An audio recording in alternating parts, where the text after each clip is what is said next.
ഓ ഈ സൗന്ദര്യം എല്ലാം ജീവന്റെ ഭാഗ്യം. இந்த பெண்ணு வந்து ஒரு பேய் பிடிச்ச பிசாசு. ഓടിട്ട് ഓടി തള്ളലേ. ഗബ്രിയേൽ പറഞ്ഞ പോലെ എനിക്ക് ഓടാൻ പറ്റിയില്ല, ഞാൻ ലോക്കായി. അപ്പോഴേക്കും ഞങ്ങളുടെ ഹണിമൂൺ ഫേസും കഴിഞ്ഞു. നീ എവിടെയായിരുന്നു ജീവൻ? ഉറങ്ങിപ്പോയതാ, നല്ല ക്ഷീണമായിരുന്നു. അങ്ങനെ ഇപ്പൊ നീ ഉറങ്ങണ്ട. ഇത് എന്ത് ഡ്രസ്സാ ഇത് ജീവൻ? ആരെങ്കിലും കാണാൻ വരുമ്പോൾ വൃത്തിയായിട്ട് വന്നൂടെ? 2 മണിയായി, നാളെ ഓഫീസിൽ പോകണമായിരുന്നു. ഉറങ്ങിക്കോട്ടെ. വേണ്ട. ഹായ്, ദിസ് ഈസ് ജീവൻ. ജീവൻ ബാംഗ്ലൂരിലായിരുന്നു. ആണോ? ബാംഗ്ലൂരിൽ എവിടെ? ആ എടാ എന്റെ ഇഷ്ടപ്പെട്ട പാട്ട് പാടിത്താ.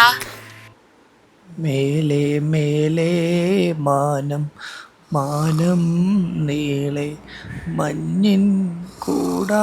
ഇതിങ്ങനെ വിട്ട പറ്റില്ല എന്ന് എനിക്ക് മനസ്സിലായി. അതുകൊണ്ട് ഞാൻ പ്രതികരിക്കാൻ തീരുമാനിച്ചു. എനിക്ക് പറ്റത്തില്ല പ്രഭ, എനിക്ക് സൗകര്യമില്ല.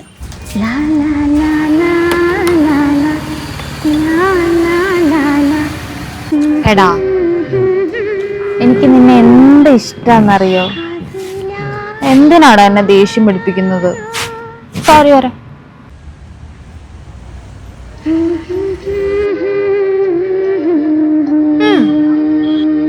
സോറി. എല്ലാം തീർന്നു എന്നാ വിചാരിച്ച്. അപ്പോഴാണ് ആ ദൈവദൂതുമായി ഗബ്രിയേൽ വീണ്ടും വരുന്നത്. ലേ തമ്പി, ആ വരവാണ് എൻ്റെ ലൈഫിലെ ടേണിംഗ് പോയിന്റ്.